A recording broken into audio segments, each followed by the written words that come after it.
오늘은 말의 온도가 바뀌면 인생의 지도가 바뀐다라는 제목으로 하나님의 말씀을 증거하려고 합니다. 어쩌면 오늘 이 말씀의 제목이 평소보다 조금 더 직관적이고 직설적이기 때문에 조금은 낯설게 느껴지실지도 모르겠어요. 그렇지만 오늘 본문은, 그리고 오늘 제가 나누려고 하는 이 말씀은 우리가 이제 지난 3주 전부터 시작했었던 생명의 온도로 말하다라는 이 말씀에 아주 중요한 모티브가 된, 그 동기가 된 말씀이었다라고 해도 과언이 아닙니다. 우리가 그리스도인으로서 생명의 언어를 나눈다는 것은 정말 중요한 일이죠. 그런 마음 속에서 언젠가는 이 본문으로 여러분들과 은혜를 나누어야겠다, 이 설교를 해야겠다라는 생각을 늘 품고 있었습니다. 그리고 그런 주제의 말씀 속에서 오늘 던지는 말씀 속에 가장 명확한 의미가 담겨 있는 것이 바로 오늘 우리가 나누는 본문이 아닐까라는 생각을 해봤어요.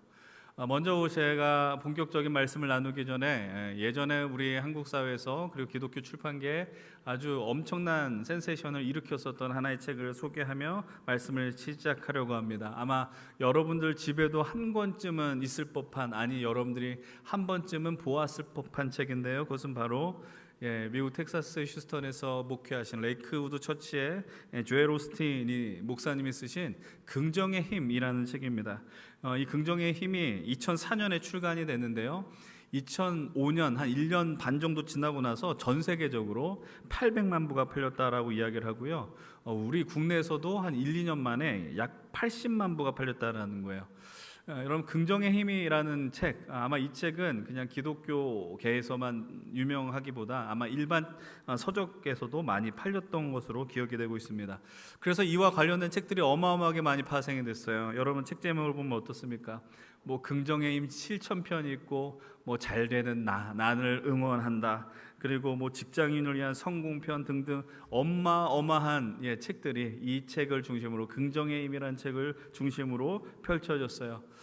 책 제목과 같이 이 책을 쓰신 이 조엘 오스틴의 표정을 보면은 이분의 얼굴도 너무 긍정적인 얼굴이다라는 거예요.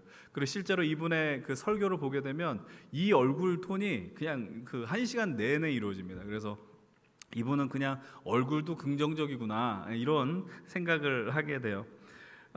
이 조엘 오스틴이 주장하는 내용이 무엇입니까? 간단합니다. 긍정적인 접근, 긍정적인 사고를 하는 것이 중요하다는 거예요. 긍정적인 사고를 통해서 소망의 메시지를 가질 수 있고, 긍정적인 마음으로 인해서 내 자신을 사랑할 수 있다는 것이고, 그렇게 되면 긍정의 마음을 갖고 나가면 내가 원하는 것이 이루어질 수 있다. 대표적인 게 무엇이냐? 내가 어떤 물질적인 연약함이 있는데, 가난함이 있는데, 내가 긍정적인 마음을 품고 나가면 우리에게도 물질적인 성공이 임할 수 있다는 거예요. 하나님 그런 것을 우리에게 원한다라는 것이에요.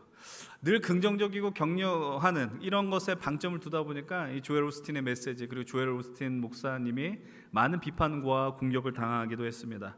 그럼 한번 생각해 보십시오. 조엘 오스틴이 이야기하는 이 관점 이야기가 기독교적이지 않느냐, 큰 문제가 있을까? 저는 그렇다라고 생각하지는 않아요. 주어진 상황을 긍정적으로 바라볼 수 있는 것, 그것은 참 우리에게 중요한 능력 아니겠습니까? 그리고 그리스도인들의 궁극적인 삶의 태도는 결국은 긍정적인 삶의 태도를 가질 수밖에 없다라는 거죠. 그리고 그 어둠과 절망 속에서도 빛을 볼 수 있는 것, 소망을 품을 수 있는 게 과연 누구냐? 바로 예수 믿는 사람들의 삶의 태도라는 거예요. 그런데 왜 이런 비판이 일어났었을까요? 문제는 무엇이냐? 이런 관점에서 조엘 오스틴이 계속 이런 이야기를 하는데, 그러면 이제 어떤 일이 벌어지냐면 우리 인생 속에 벌어지는 고난의 문제에 대해서 설명해 줄 길이 없는 거예요. 왜냐하면 조엘 오스틴 입장에서 내가 긍정적으로 살아가면 고난이 없어야 되거든요. 내가 늘 긍정적인 마음으로, 늘 저표정으로 갖고 살아가면 어려운 일이 없어야 되거든요. 경제적인 문제가 없어야죠. 근데 그렇지 않다라는 거예요. 여러분, 우리가 이 복음 안에서 고난과 직결되는 자리가 있어요. 그것을 우리는 십자가라고 이야기합니다. 조엘 오스틴의 관점에서 우리가 긍정적인 관점으로 살아가면, 믿음의 언어로 선포하면 십자가가 없이도 구원을 받을 수 있는 거죠. 예수 그리스도의 십자가 없이 나는 구원받은 존재야, 이렇게 긍정적인 언어로 선포하게 되면 그냥 예수님 없어도 나는 하나님의 자녀가 돼, 이렇게 해석할 수 있게 되다라는 겁니다. 조엘 오스틴이 이야기하는 이 가치 참 중요한 이야기예요. 그러나 무조건적인 긍정, 잘 들으셔야 돼요. 무조건적인 긍정이 우리를 행복하게 해주는 건 결코 아니라는 겁니다. 다시 한번 말씀드리지만 그리스도인의 삶의 태도, 모습은 우리를 긍정과 희망의 자리로 나아가야 돼요. 그리스도인의 인생은, 예수 믿는 우리들은 어둠과 절망, 실패에서도 일어설 수 있는 능력이 있어야 된다는 거죠. 왜 그렇게 될 수밖에 없느냐? 오늘 우리는 이 본문을 통해 그 이유를 확인하게 될 것입니다. 그리고 그 상황에 근거하여서 우리가 지금까지 계속 이야기했었던 우리의 말의 온도는 어떠해야 되느냐, 생명의 온도로 말을 하고 있느냐, 그것을 함께 나누어 보려고 합니다. 오늘 우리가 살펴보는 이 말씀의 배경을 한번 설명을 해드리죠. 오늘 본문의 상황은 이스라엘 백성들이 출애굽을 하게 됩니다. 출애굽을 하게 된 지 약 1년 정도, 1년 2개월 정도 시간밖에 지나지 않았다라는 것을 기억하셔야 됩니다. 우리가 출애굽기를 열게 되면 이스라엘 백성들이 고통을 당하게 되죠. 하나님 앞에 부르짖게 돼요. 살려달라고 고통 속에 하나님을 찾고 부르짖고, 그래서 하나님은 모세를 보내셔서 그들을 애굽에서 탈출시켜 주시는 거죠. 그것이 출애굽기 14장에 비롯된단 말이에요. 그렇게 되면서 광야 생활이 시작이 되는데 그것이 어느 때까지 이루어집니까? 신명기 말씀까지 이루어지게 됩니다. 오늘 우리가 택한 본문, 이 위치는 민수기 14장이라는 거예요. 민수기 13장. 여러분 아시는 것처럼 출애굽기 다음에 레위기가 존재하죠. 그리고 오늘 민수기의 말씀이 흘러가는 겁니다. 그러니까 출애굽기 그 14장, 출애굽 장면부터 오늘 본문까지 성경은 약 60장의 본문이 흘러가요. 약 60장의 본문이 흘러가게 된 우리는 시간이 꽤 많이 지났을 거라고 생각을 합니다. 그런데 그렇지 않습니다. 다시 한번 말씀을 드리지만 출애굽을 하게 되고 1년밖에 되지 않은 시점이 바로 오늘이라는 거예요. 늘 여러분들한테 말씀드리는 것처럼 본문의 양과 성경에서 있는 본문의 양과 시간의 양은 비례하지 않는다라는 거예요. 이 말씀을 왜 드리냐면 지금 이 시점, 오늘 우리가 읽는 본문의 그 시점은 이스라엘 백성들이 홍해를 건넜을 때 그 감격이 그래도 희미하지만 여전히 남아있는 순간이라는 거예요. 그 광야에서 하나님이 만나와 메추라기를 내려주셔서 그 먹을 것 없는 곳에서 하나님이 베풀어주신 은혜를 기억하기에 충분한 시간이라는 거예요. 그리고 또 노예로서 큰 고통을 받았지 않겠습니까? 그런 감정도 아직 살아있을 때가 바로 오늘 이 본문의 현장이라는 것이죠. 그런데 그 현장 속에 오늘 그들이 어떤 곳에 서 있느냐, 바로 가데스 바네아라는 곳입니다. 출애굽 여정이 시작되고 약 1년 2개월 만에 어디에 가느냐, 가데스 바네아라는 곳이 여러분들 그 역삼각형으로 된 부분에 있어서 여러분들 보시기에 우측 위에 있는 장소이죠. 그런데 거기가 가데스 바네아인데 하나님이 그들을 어디로 인도하시는 거예요? 약속의 땅, 젖과 꿀이 흐르는 땅, 가나안 땅으로 인도하십니다. 그것이 바로 제가 맨 위에 표시한 베들레헴, 예루살렘에 있는 바로 그것이 가나안 땅인데, 바로 오늘 이 가데스 바네아부터 가나안까지의 거리는 약 100km 정도에 불과했다는 겁니다. 물론 오늘날의 교통 형편이 있지는 않지만 당시 걸음으로 일주일 정도에 위치했다라는 거예요. 이 말의 의미는 뭐냐면 가데스 바네아에 있다라는 건 곧 하나님이 약속하신 땅이 눈앞에 있다라는 것이죠. 그럼 그들은 무엇을 해야 되냐? 그래서 하나님께서 그들에게 한 가지 명령을 주시는 것입니다. 민수기 13장 1절과 2절의 말씀을 한번 같이 읽습니다. 함께 읽어보겠습니다. 여호와께서 모세에게 말씀하여 이르시되 사람을 보내어 내가 이스라엘 자손에게 주는 가나안 땅을 정탐하게 하되 그들의 조상의 가문 각 지파 중에서 지휘관 된 자 한 사람씩 보내라. 아멘. 그들이 들어가려고 하는 목적지가 눈앞에 있어요. 약속의 땅이 눈앞에 있어요. 그래서 하나님이 명령을 내리시는 거예요. 12지파가 있는데 각 지파별로 사람을 뽑아서 뭘 하라는 말씀하십니까? 정탐하라는 거예요. 그 땅이 어떤 곳인지를, 그 땅이 강한지 약한지, 좋은 곳인지 나쁜 곳인지, 비옥한 땅인지 메마른 땅인지 살펴보라고 이야기를 하는 겁니다. 그래서 그들은 40일간 그 땅을 정탐하게 됩니다. 그리고 그 40일의 정탐이 끝나고 나서 그들이 돌아와서 보고를 하게 됩니다. 민수기 13장 25절로부터 28절의 말씀 이렇게 이야기합니다. 그들이 40일 동안 땅을 정탐하고 마치고 돌아와서 26절 말씀처럼 온 회중에게 나와서 보고를 하게 되는 겁니다. 이거는 12명 그 사람이 동일하게 보고한 내용이에요. 27절의 말씀 뭐라고 이야기합니까? 과연 그 땅에 젖과 꿀이 흐르는데 그것은 이 땅의 과일입니다. 그곳에서 난 그 소산물을 들고 그들이 다시 한번 이스라엘 백성들이 있는 곳으로 돌아왔다라는 겁니다. 그리고 이야기하는 거예요. 그 땅은 강하고 견고해서 조금 힘이 클 뿐입니다. 이 말의 의미는 뭐냐면 12명이 공통적으로 보고 들은 것을 소개하는 거예요. 그러니까 이거는 어떤 과장한 것이 아니라 보고 들은 것을 그대로 이야기했다는 것입니다. 근데 문제가 발생이 됩니다. 그게 무엇이냐? 그 이후 12명의 의견이 달라지기 시작을 하게 되는 것이죠. 민수기 13장 30절의 말씀을 한번 보십시오. 뭐라고 이야기를 합니까? 갈렙이 이렇게 이야기해요. 모세 앞에서 백성을 조용하게 한 다음에 뭐라고 말씀해요? 우리가 곧 올라가서 그 땅을 취하자.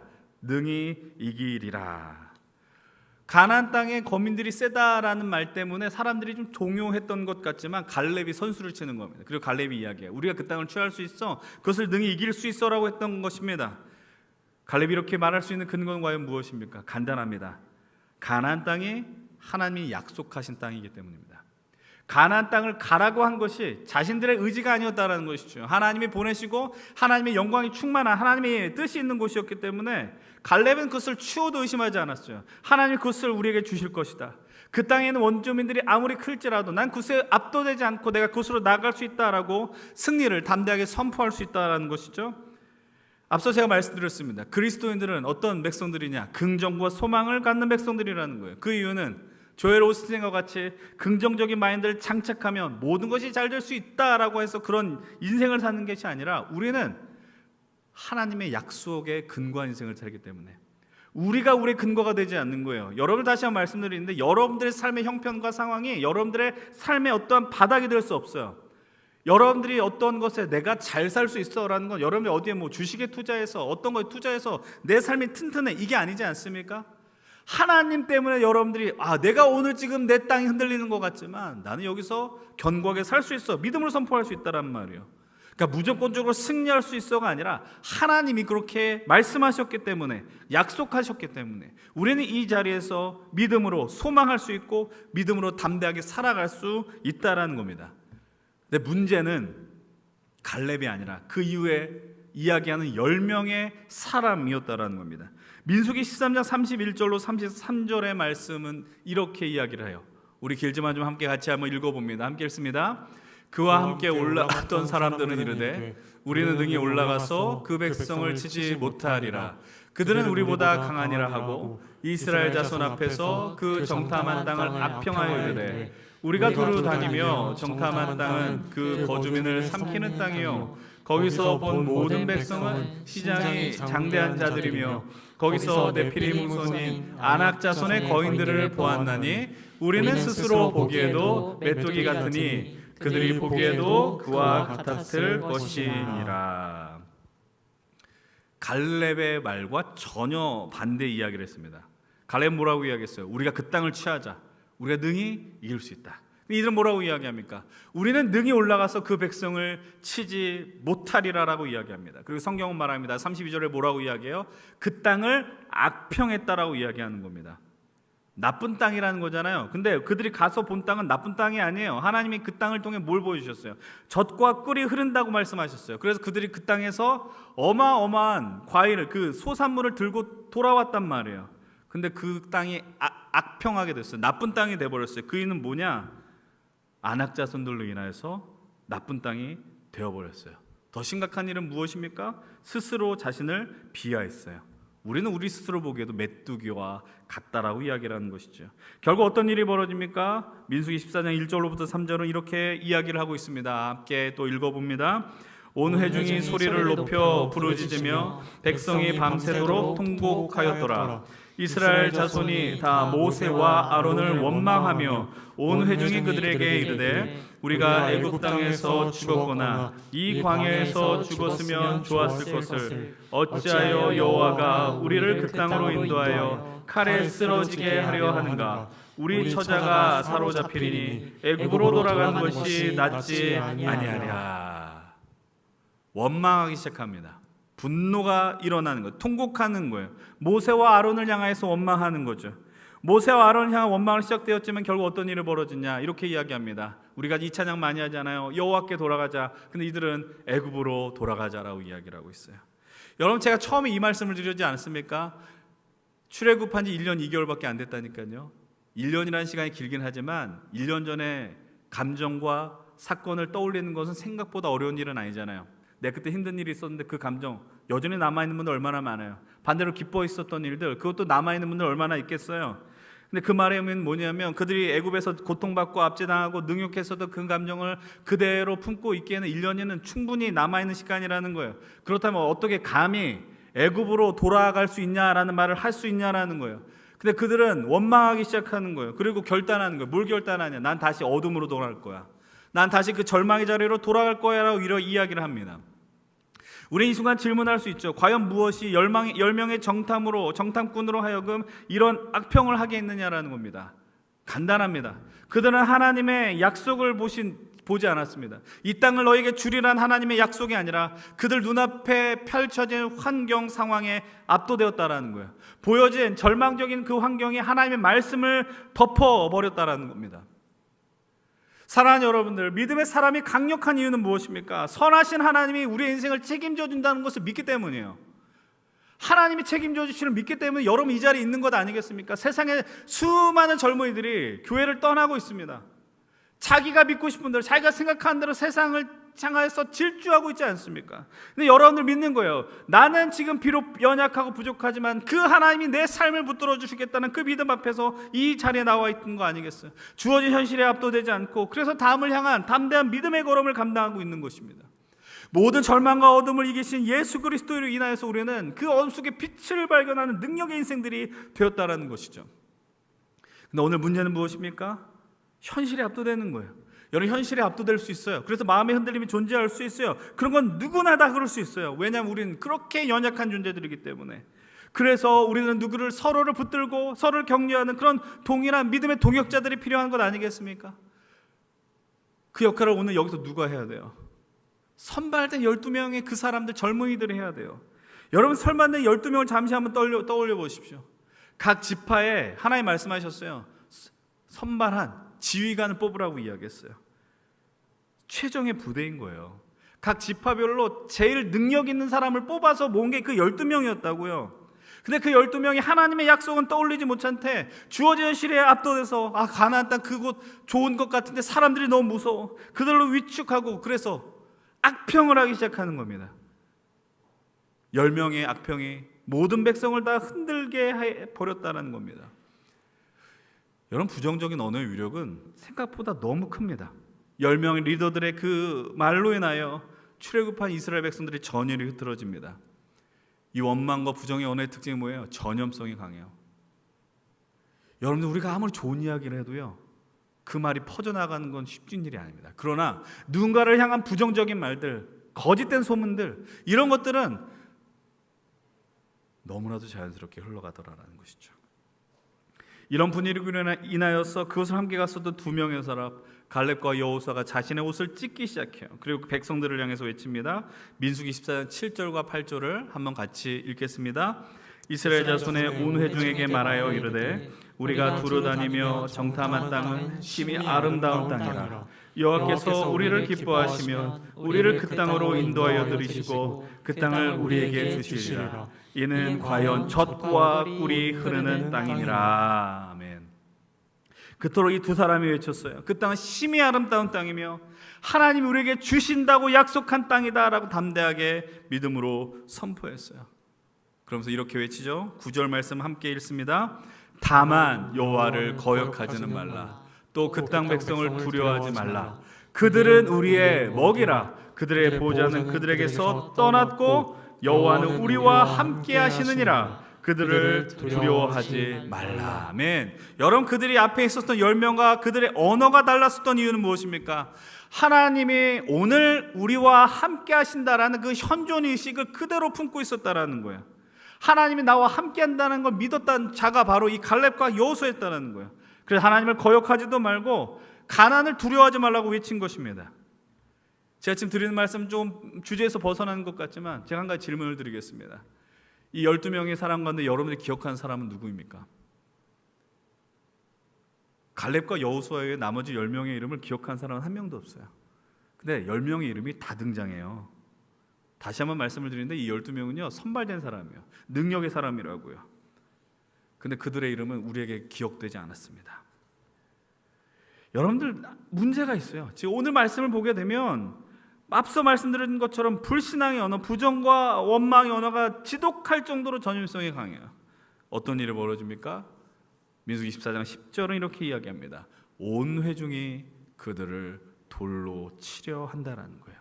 사랑하는 여러분, 우리가 이 땅에서 아무리 믿음의 언어로 살려고 하지만 사람들 그 말을 들으려고 하는 기색이 보이지 않아요. 오히려 두려움을 불러일으키는 불신앙의 말이 묻히게 되는 거예요. 이것이 오늘 본문의 현장에서만 발견되는 모습입니까? 그렇지 않습니다. 세상에서 밝은 빛으로 우리는 이것으로 나가자 외치는 사람들이 있습니다. 아니, 어떤 회의석상에서도 그렇습니다. 부정적인 언어를 하는 사람들, 그들의 말로 인해서 더 좋은 것을 향해서 의견을 제시하는 사람들의 말은 묻히게 되는 거예요. 부정적인 거, 두려움을 몰게 하는 언어들, 비관적인 상황으로 몰고 판단하게 하는 언어들이 그 모든 것을 덮어버린다는 거예요. 우리가 생명의 온도로 말하다라는 말씀을 시작할 때 말에 대한 이 설교에 대해 큰 전제가 있었습니다. 생명의 온도로 말한다는 것은 누군가의 생명을 살린다는 것이죠. 그와 함께 말에는 능력이 있다는 걸 말씀드렸어요. 하나님께서 말씀으로 세상을 창조하셨고 말씀으로 우리를 회복시키고 치유하셨고, 근데 우리들이 그 말의 능력이 있는, 말씀의 능력이 있는 하나님을 닮은 존재이기 때문에 우리의 말에도 뭐가 있다고요? 힘이 있다라고 말씀드렸어요. 그것이 이 설교의 전제 가운데 하나였습니다. 사랑하는 여러분은 힘은 잘 사용하셔야 됩니다. 우리는 다 힘을 갖는 자들이죠. 힘이라는 건 힘을 갖고 있는 당사자를 위해 쓰라는 것이 아닙니다. 그 힘은 나만이 아닌 그 상대를 살리기 위해서 사용해야 됩니다. 자신을 위해서 이 힘을 쓰면 반드시입니다. 죽게 되어 있습니다. 그래서 우리는 말을 잘해야 됩니다. 여러분들이 말을 능수능란하게 조리 있게 어떤 것에서 언변 뒤지지 않게 하라는 이야기가 아닙니다. 우린 지금까지 반복해서 나눈 것처럼 우리의 말이 생명의 온도로 말을 하고 있느냐를 살펴보아야 합니다. 근데 우리 삶에, 우리 인생에 놓여진 그 현실이 너무나도 거대하게 느껴지는 거예요. 그래서 우리가 생명의 주님, 위대한 하나님, 하나님의 약속을 떠올려지기 전에 우리 안에 원망과 분노와 부정적인 언어가 이 우리의 덮는 일들이 생각보다 많이 있다라는 거예요. 그런 것이 있을 수 있어요. 그런 상황이 벌어질 수 있어요. 그런데 그것보다 더 중요한 건 무엇이냐면 내가 이 감정을 어떻게 다루고 있느냐라는 거예요. 나의 감정과 나의 말이 연결되어서 그것을 어떻게 내뱉고 있느냐라는 거예요.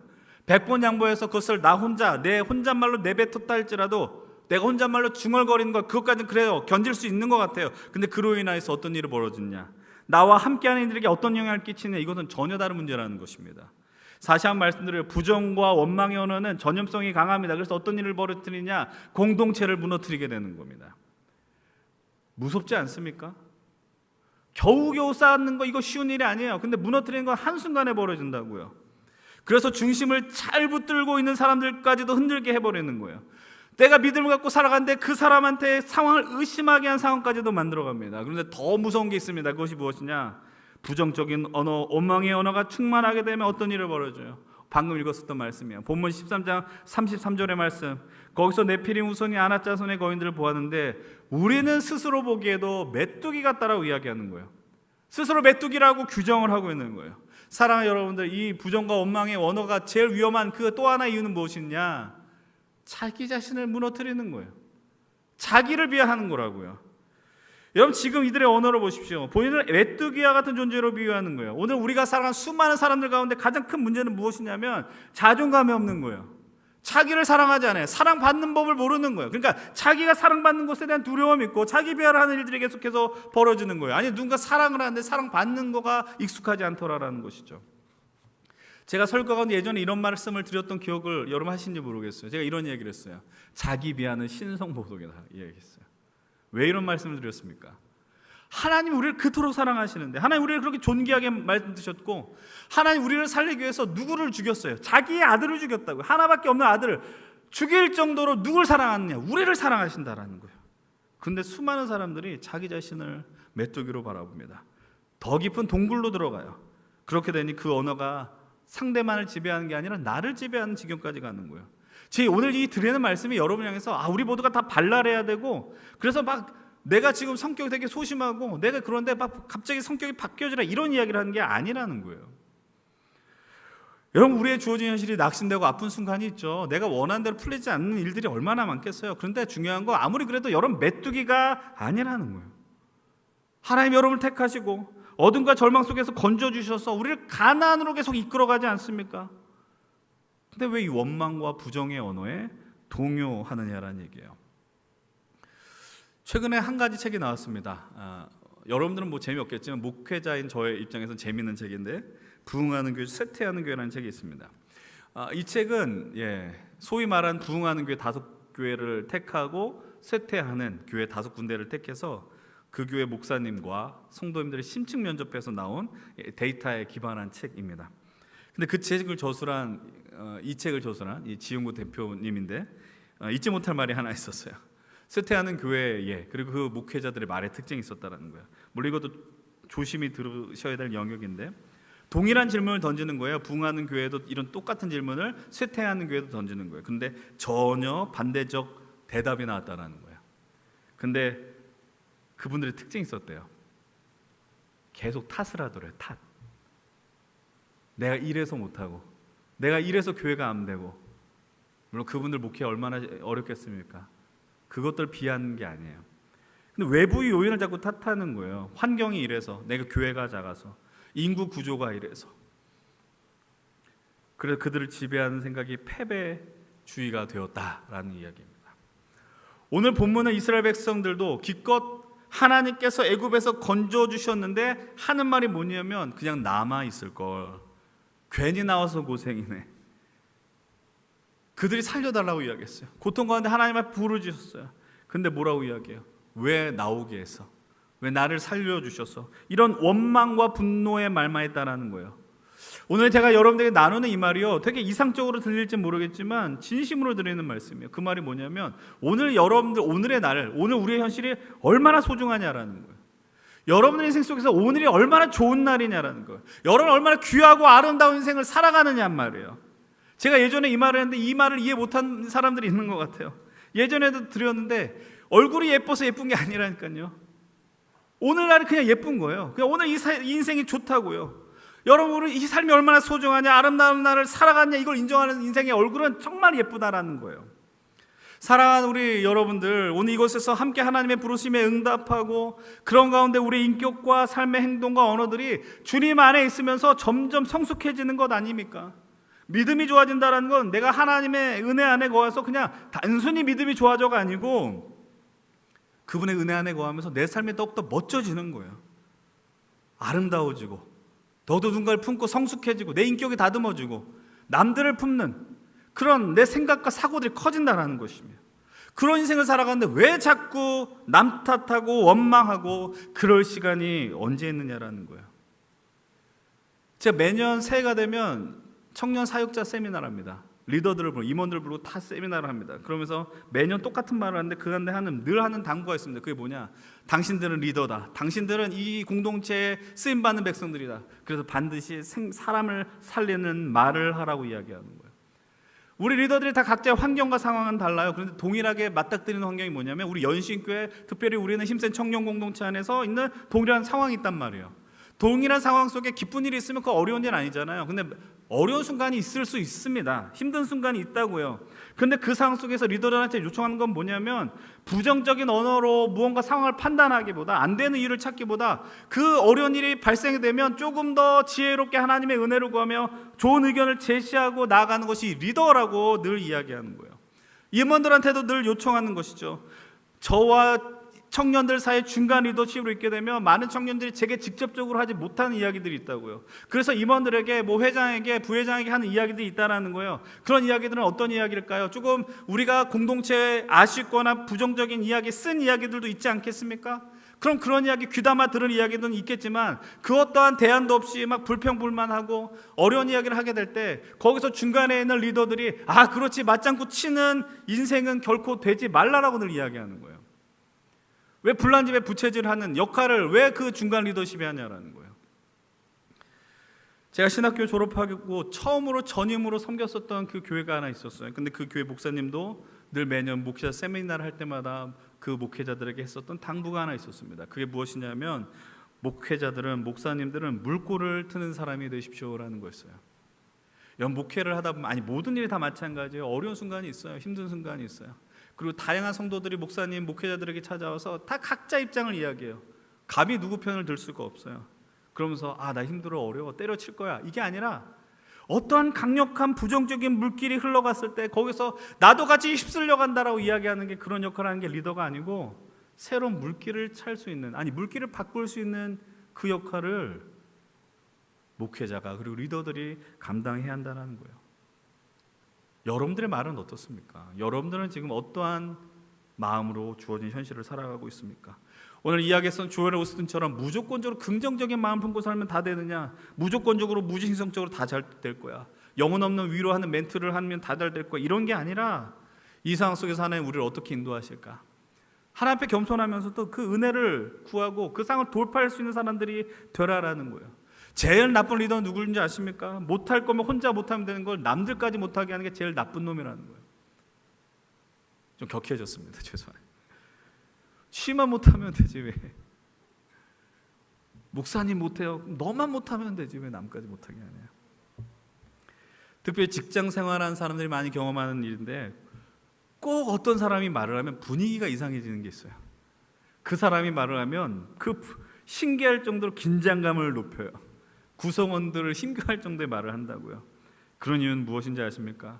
그 상황을 바꿀 능력도 없을 뿐더러 그 상황을, 물꼬를 바꿀 수 있는 생명의 온도를 가지고 말을 한 경험이 한 번도 없기 때문입니다. 사랑하는 여러분들, 부탁을 드립니다. 오늘 말씀 제가 그랬잖아요. 이 설교에 어떻게 보면은 동기가 되었던 본문이었다고요.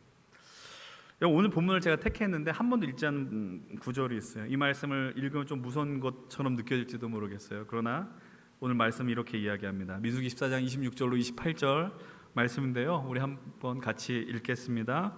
여호와께서 모세와 아론에게 말씀하여 이르시되, 나를 원망하는 이 악한 회중에게 내가 어느 때까지 참으랴? 이스라엘 자손이 나를 향하여 원망하는 바 그가 원망하는 말을 내가 들어노라. 그들에게 이르기를, 여호와의 말씀에 내 삶을 두고 맹세하노라. 너희 말이 내 귀에 들린 대로 내가 너희에게 행하리니. 말씀에 눈이 번쩍 트이지 않습니까? 너희 말이 우리 귀에 들린 대로가 아니라 하나님 귀에 들리는 대로 내가 행할 것이다. 오늘 여러분들 귀에 들리는 여러분의 언어는 어떤 것들입니까? 물론 살면서 때로는 조금 신중하게 모든 걸 낙관적으로 표현하지 못한 순간들이 얼마나 많이 있겠습니까? 그러나 주어진 환경으로 우리가 공동체를 향해, 그리고 우리 스스로 자신을 향하여서 낙심하고 낙담하게 하는 절망의 언어를 하고 있지는 않은지 한번 점검하셨으면 좋겠어요. 제가 전에 이런 말씀을 드려서 많은 비난을 받았죠. 힘들다고 하지 말아라. 왜 힘든 순간이 없겠습니까? 힘든 순간이 있죠. 저도 힘든 순간이 있어요. 근데 그런 표현보다 진짜 그 어떤 마음으로 던지고 있느냐, 그냥 내가 힘들다고 할 때, 내가 투덜거릴 때 누군가 좀 나 도와줬으면 좋겠는데, 내 이야기 들어줬으면 좋겠는데, 이 정도는 괜찮아요. 그런데 오늘 말씀을 들어보면서 너희 말이 내 귀에 들린 대로 행할 것이다, 정말 나 죽겠다, 힘들겠다, 굳이 내 영혼을 지배하게 된다면 어떤 일이 벌어지겠습니까? 사랑하는 여러분들, 오늘 말씀의 제목을 잊지 않았으면 좋겠어요. 생명의 온도로 말하다 네 번째 시간, 비장하게 진 것 같지만 정말입니다. 사랑하는 여러분들, 말의 온도가 바뀌면 인생의 지도가 바뀝니다. 여러분들 말에 그 흐름들이 바뀌게 되면 여러분들의 삶이 바뀌게 됩니다. 말 자체가 아니라 그 말을 할 수 있게 하는 하나님을 통해서 우리의 삶이 바뀌게 됩니다. 우리의 생각이 바뀌게 되겠죠. 우리의 마음다짐이 달라지게 되겠죠. 사랑하는, 이미 우리는 지도가 바뀌었어요. 예수 그리스도로 인해서 우리의 삶의 지도가 바뀌었다고요. 주님 우리를 결탄코 살려가겠노라. 그래서 우리는 변화된 삶을 오늘 살아가고 있다는 거예요. 근데 그 가운데 주신 그 은혜로 말미암아 여러분들 우리의 말과 우리의 생각, 우리의 마음이 조금 달라져야 되지 않겠습니까? 조엘 오스틴이 이야기하는 것처럼 무조건적인 긍정, 무지성인 긍정이 아니라 이 짙은 어둠 속에서 빛을 나갈 수 있는 이유는 오늘 여러분들 지금 느끼지 못하는 것 같지만 여러분들과 함께한 하나님이 오늘 여러분 삶을 계속해서 이끌어 가시기 때문이라는 거예요. 그런 인생이 어떻게 메뚜기와 같을 수 있겠습니까? 우리 내면의 부정적인 감정으로 우리의 말이 생명의 온도에서 멀어지는 분들이 있을지 모르겠어요. 그것이 습관이 된 분들이 있는지 모르겠어요. 자기 비하가 너무나도 자연스러운 분들이 있는지 모르겠어요. 하나님의 은혜를 더 간절히 구하십시오. 내 말의 온도가 나를 살리고 공동체를 살리는 말이 되게 해달라고. 이런 이야기를 많이 하죠. 사람 변하지 않아. 정확한 말은 사람의 힘으로는 바뀌지 않습니다. 근데 하나님의 능력으로는 바뀔 수 있어요. 하루아침에 이루어지는 일이 아닐지 모르겠어요. 근데 여러분 더 빛을 보십시오. 주님의 약속을 의지하며 보십시오. 여러분의 말의 온도로 여러분 인생이 바뀌게 될 텐데 다시 한번 말씀을 드리는 거예요. 여러분 지금 어떻게 주어진 인생을 살고 있어요?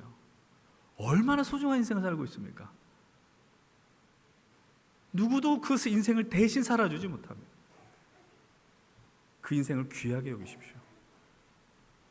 여러분들의 언어가 진실로 여러분들을 살리는 인생의 언어가 되길 원해요. 그렇게 사는 건 인생, 미안한 얘기입니다. 인생을 낭비하는 건지 모르겠어요. 여러분들 그 입술 속에서 생명의 꽃을 계속 피어가시길 소망합니다. 우리의 입술을 통해 여러분들 환경이, 여러분들 마음이, 그리고 여러분들이 사람의 마음을 바꾸는 놀라운 일들이 계속해서 일어날 수 있었으면 좋겠습니다. 그리고 특별히 이 가운데서 어떠한 리더의 역할을 감당하고 있다면, 임원이든 리더이든, 아니 우리 공동체만 아니라 여러분들의 삶의 자리에서 맡고 있는 그곳에서 여러분들의 말 그 한마디가 기적을 반드시 일으켜낼 것이에요. 말 한 번 잘하면 되지, 그게 아니에요.